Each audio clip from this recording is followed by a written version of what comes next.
छोटा सा स्थान बना है चौकोर, चबूतरा, उस पर वो शिवलिंग, उस पर वो पिंड रखा। जंगल में, घने जंगल में, कोई ना जाए ऐसे जंगल में रखा। चंड की पत्नी ने कहा, उस आदिवासी की पत्नी ने, उस भील की पत्नी ने कहा, सुनो, ये तो शंकर का शिवलिंग है, ये तो देवाधिदेव महादेव है, ये तो शिव है। पर स्वामी, पत्नी ने अपने पति से कहा, पर स्वामी एक बात बताऊं, इस जंगल में कौन शंकर जी को जल चढ़ाने आएगा, कौन शंकर जी को चिता भस्म चढ़ाने आएगा, कौन शंकर जी को फूल चढ़ाने आएगा, कौन शंकर जी को दुर्वा चढ़ाने आएगा, कौन बेलपत्र चढ़ाने आएगा, कौन अक्षत चढ़ाने आएगा। एक काम करते हैं, अपन इस शंकर भगवान के शिवलिंग को उठाकर ले चलते हैं।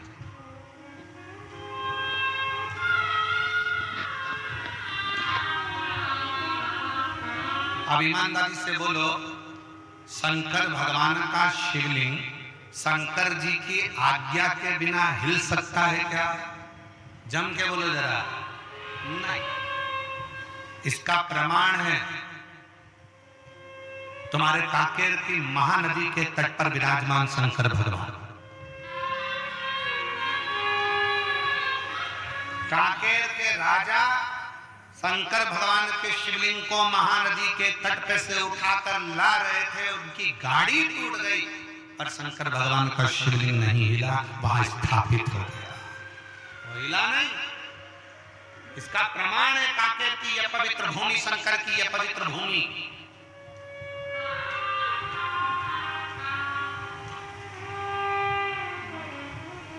और बस्तर के रहवासियों, दंडकारण्य वन के रहवासियों, जितने मेरे वन क्षेत्र के रहवासी हैं, चाहे वो आदिवासी हो, भील हो, साधारण मनुष्य हो, सिंपल आनंद में रहने वाली सहजता के बीच में, शहर गांव में, जंगल में रहने वाले जितने भी मेरे शिव भक्त हैं, उनसे कहना चाहूंगा, आपके कांकेर के क्षेत्र में घूम कर देखो, आपके पूरे क्षेत्र में घूम कर देखिए, दुनिया के पहाड़ और पर्वत को देखना और आपके कांकेर क्षेत्र के पहाड़ पर्वत को देखना, यहाँ के पहाड़ पर्वत के जितने भी शिलाखंड दिखेंगे, आपको वो शंकर के शिवलिंग की तरह दिखेंगे। शिव का प्रतिबिंब है।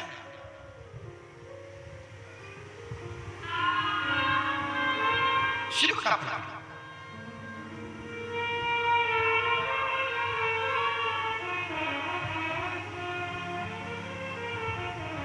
शंकर भगवान का शिवलिंग बिना आज्ञा के उठ सकता है क्या? नहीं। आप कितनी भी कोशिश कर लो, आप शंकर भगवान की कथा में नहीं पहुंच सकते, शिव पुराण में नहीं पहुंच सकते। निकलोगे, कोई परेशानी खड़ी हो जाएगी, निकलोगे, कोई समस्या आकर खड़ी हो जाएगी। पर यदि मेरे शंकर भगवान चाहेंगे कि तुझे शिव पुराण तक कोकपुर भेजना है, तो तुमने अगर पक्का विश्वास रख लिया कि मुझे कथा में जाना है, फिर शंकर भगवान तुम्हारे लिए रास्ता खोलते खोलते खोलते चले जाएंगे और कथा में ले जाकर बिठा देंगे। अब कोई कहे कि गुरुजी हमें तो 4 किलोमीटर दूर गाड़ी रोक दी, 3 किलोमीटर दूर गाड़ी रोक दी, पैदल चलना पड़ता है। अभी कुंभ में कितना विचार विमर्श, कुंभ में जितने भी यूट्यूबर हैं वो अपनी अपनी बात में बस एक ही बात कहते हैं, कोई कुंभ में मत आना, 30 किलोमीटर चलना पड़ेगा, कोई कुंभ में मत आना, 15 किलोमीटर चलना पड़ेगा, कुंभ में आओ तो तैयारी कर आना, 20 किलोमीटर चलना पड़ेगा, 8 किलोमीटर चलना पड़ेगा, यहाँ चलना पड़ेगा। सीहोर वाले महाराज की कथा में जाओगे तो 4 किलोमीटर दूर गाड़ी रोक दी जाएगी, पैदल चलना पड़ेगा। सीहोर वाले की कथा में जाओगे तो 7 किलोमीटर दूर गाड़ी रोक दी जाएगी, कथा में जाना है तो इतना पैदल चलना पड़ेगा। अब उनको कौन समझाए? हमारे सनातन धर्म में तो पहले से ही लिखा है, गोवर्धन नाथ जी की परिक्रमा 21 किलोमीटर की, केदारनाथ जी चढ़ो तो 14 किलोमीटर के, वैष्णो देवी चढ़ो तो 12 किलोमीटर की, हमारे यहाँ अमरनाथ चढ़ो तो 24 किलोमीटर का। अर्थात शंकर को पाने के लिए पैदल तो चलना ही पड़ता है, तब शिव मिलता है। आप प्रयागराज की भूमि पर जा रहे हो, आप त्रिवेणी के संगम पर जा रहे हो, आप गंगा यमुना सरस्वती को पाने के लिए जा रहे हो, तो ये तैयारी कर चलना कि हमारे सनातन धर्म में कैलाश की परिक्रमा करना है तो 52 किलोमीटर चलना पड़ेगा, केदारनाथ जी का दर्शन करना है तो 14 किलोमीटर चलना पड़ेगा, वैष्णो देवी का दर्शन करना है तो 12 किलोमीटर चलना पड़ेगा, गोवर्धन नाथ जी की परिक्रमा करना है तो 21 किलोमीटर चलना पड़ेगा, कांकेश्वरी माता का दर्शन करना है तो पहाड़ी पर 3 किलोमीटर चलना पड़ेगा। उसी तरह अगर शिवपुराण की कथा सुनना है और कुंभ में, प्रयाग में, त्रिवेणी का, गंगा यमुना सरस्वती का स्नान करना है तो पैदल चलना पड़ेगा, क्योंकि हमारे सनातन धर्म में जितने कदम चलकर हम कथा तक पहुंचते हैं, जितने कदम चलकर हम त्रिवेणी तक पहुंचते हैं, जितने कदम चलकर हम तीर्थ तक पहुंचते हैं, उतने उतने अश्वमेध अपनी जिंदगी में कर लेते हैं और हमारा पाप हम काट देते हैं। सीधे गाड़ी में बैठे और कथा पंडाल के पीछे पहुंचे और अप टू डेट बन के कथा सुनी और गाड़ी में बैठकर वापिस चल दिए, जरा सा पुण्य नहीं मिलने वाला। थोड़ा संघर्ष करो इस शरीर से। जैन साहब, हमारी एक पुरानी कथा बनी, ये भी परिवार, जैन परिवार कथा करा रहा है, वो जयसवाल परिवार ने कथा कराई बनी में, महाराष्ट्र में। हमने उस कथा में एक बात कही थी। वनी के जजमान जयसवाल जी ने हमसे पूछा, गुरुजी शिव पुराण का सबसे बड़ा फल कैसे मिलता है? तो हमने कहा 7 दिन की कथा में से एक दिन ऐसा निकालना कि दिन भर कथा सुनो, रात्रि को पंडाल का विश्राम करो, दूसरे दिन फिर कथा सुनो, एक रात्रि पंडाल के अंदर भगवान शंकर की भक्ति, यहाँ जो शिव भक्त हैं उनका ढोलक मंजीरा बजता है, उनके भजन बजते हैं, श्री शिवाय नमस्तुभ्यम होता है, स्मरण होता है, उनका कीर्तन होता है। कभी मौका लगे तो रात्रि विश्राम पंडाल का करिए और भगवान की अविरल भक्ति को प्राप्त कर फिर अपने घर को जाइए, तब मालूम पड़ेगा कि शिव भक्ति किसको करते। गाड़ी में आए, गाड़ी से उतरे, सीधे पंडाल में पहुंच गए, पंडाल से कथा सुनी, गाड़ी में बैठे, अपने घर पहुंच गए और विचार करा कि मुझे ढेर सारा पुण्य मिल जाए, मेरा भी पत्र पहुंच जाए। तो पत्र पहुंचने के लिए थोड़ा सा गाड़ी को दूर खड़ी करो, पैदल चलकर जाओ, शंकर का नाम लेते हुए श्री शिवाय नमस्तुभ्यम बोलते बोलते भगवान के उस नजदीक में जाओगे, तब मालूम पड़ेगा कि उससे मिलने की ललकता किसको कहते हैं, उससे प्रेम आसक्ति किसको कहते हैं। वो कहते हैं ना, तुझसे मिलने के लिए तेरी कसम एक मुलाकात जरूरी है, फिर उससे मिलन कैसे?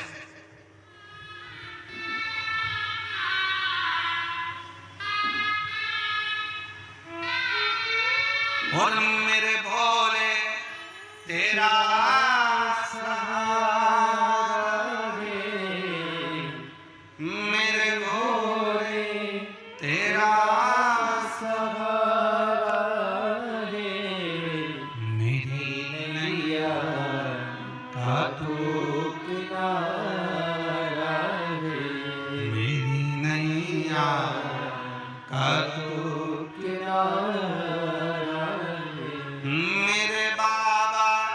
तुझे पुकारा है मेरे बाबा, तुझे पुकारा है, मेरी नैया का तू किनारा है, मेरी नैया का तू किनारा है।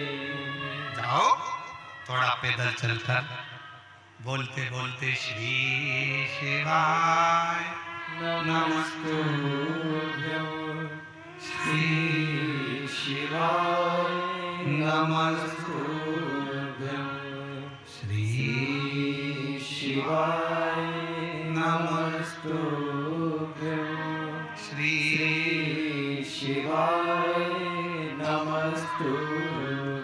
जाओ, भगवान का नाम लेते लेते, स्मरण करते करते, बोलते बोलते, भगवत नाम जपते जपते, भगवत नाम स्मरण करते करते, भगवान का नाम जपते जपते। महाभारत किस किसने देखी है? हाथ उठाओ जल्दी। महाभारत किसने देखी? टीवी में कि मोहल्ले में? है? अरे जम के तो बोलो। टीवी में।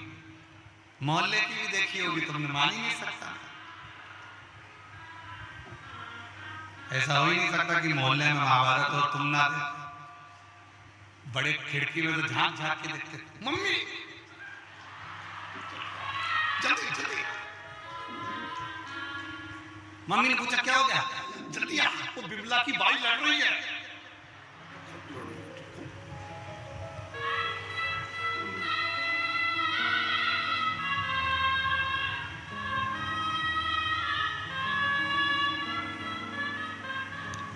मोहल्ले की महाभारत से मतलब नहीं है, हमारी टीवी की महाभारत से मतलब। आपने अगर महाभारत देखी होगी तो महाभारत में एक प्रसंग आता है, पांडवों ने यज्ञ करा, उस यज्ञ में घंटा लगाया। यज्ञ का विधान था कि घंटा यज्ञ की पूर्णाहुति में अपने आप बजता था।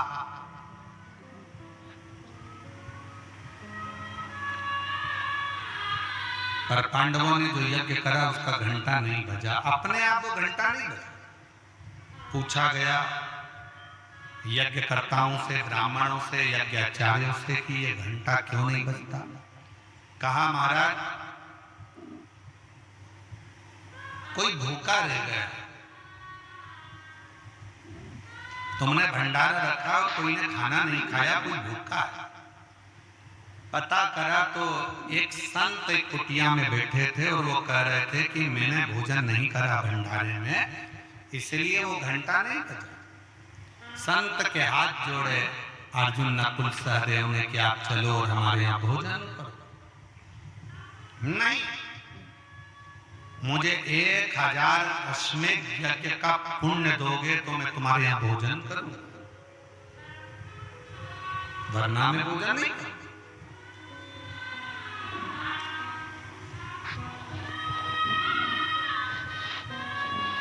1000 अश्वमेध यज्ञ? हाँ। अर्जुन ने कहा बाबा जी हमने हमारी जिंदगी का पहला यज्ञ करा है, आप चाहो तो इसका यज्ञ भाग ले। नहीं, 1000 अश्वमेध यज्ञ का पुण्य चाहिए। द्रौपदी के बाद बात गई, द्रौपदी ने अपनी चप्पल उतारी, पादुका उतार कर हाथ जोड़कर द्रौपदी ने कहा चलो मैं चलती हूँ बाबा से मिलने। द्रौपदी बाबा से मिलने के लिए गई और बाबा से कहा बाबा आप हमारे यहाँ भोजन करने चलो तो यज्ञ का घंटा बज जाए। नहीं, 1000 अश्वमेध यज्ञ का पुण्य दीजिए तो चलूंगा। तो द्रौपदी ने कहा हाथ में जल दो, अब भी संकल्प छोड़ती हूँ, 1000 अश्वमेध यज्ञ का पुण्य अभी दे देती। तुम्हारे पति ने तो यज्ञ नहीं करा, तुमने कब कर लिया?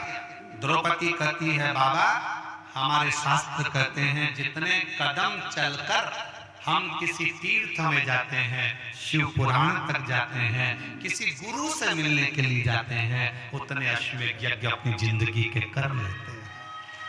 उतने अश्वमेध। मैं आपसे मिलने के लिए बाबा आई हूं ना, 2500 कदम चलकर आई हूं तो मैंने 2500 अश्वमेध यज्ञ कर लिए। 2500 अश्वमेध, उसमें से 1000 अश्वमेध यज्ञ मैं आपको देती हूँ। संत उठे, भोजन किया, घंटा बज गया। महाभारत कहती है कि जितने कदम चलकर शिव पुराण तक जाते हो, संत तक जाते हो, गुरु तक जाते हो, तीर्थ तक जाते हो, उतने अश्वमेध यज्ञ कर लेते हो।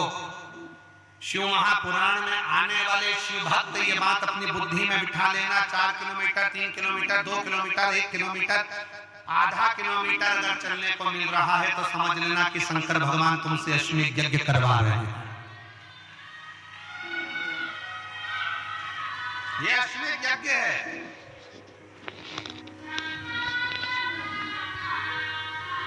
प्रयागराज में जाने वाले ये सोच कर जाना कि अगर तुमको 5 किलोमीटर, 10 किलोमीटर, 15 किलोमीटर पैदल चलने को मिल रहा है तो समझ लो अश्वमेध यज्ञ कर रहे हो। कितना भी कोई डरा है, इतना चलना पड़ेगा, सावधान, इतना चलना पड़ेगा, संभल के आना, इतना चलना पड़ेगा, संभल कर। कितना डराया और ये कथा जो कोकपुर में चल रही है, ये कथा तो 7 तारीख को विराम हो जाएगी। 9 तारीख को 2 घंटे का फरीदाबाद में प्रयागराज की इस भूमि से 1 बजे से 4 बजे तक वहां चालू हो जाए। और इंतजार है प्रयागवासियों को, प्रयाग में रहने वाले रहवासियों को कि शिव तत्व को हमें समझने का मौका मिले। और पूरा विश्व उसका इतिहास रचेगा, क्योंकि 144 वर्ष के बाद ऐसा महाकुंभ आया है। और उस महाकुंभ में जब शिव महापुराण की कथा आप और हम सुनेंगे तो साक्षी कहलाएंगे कि 144 साल के बाद जब अगला कुंभ आएगा तब अपन रहें ना रहें, अपने वंशज रहेंगे, पर अपन तो उस समय पर रहेंगे।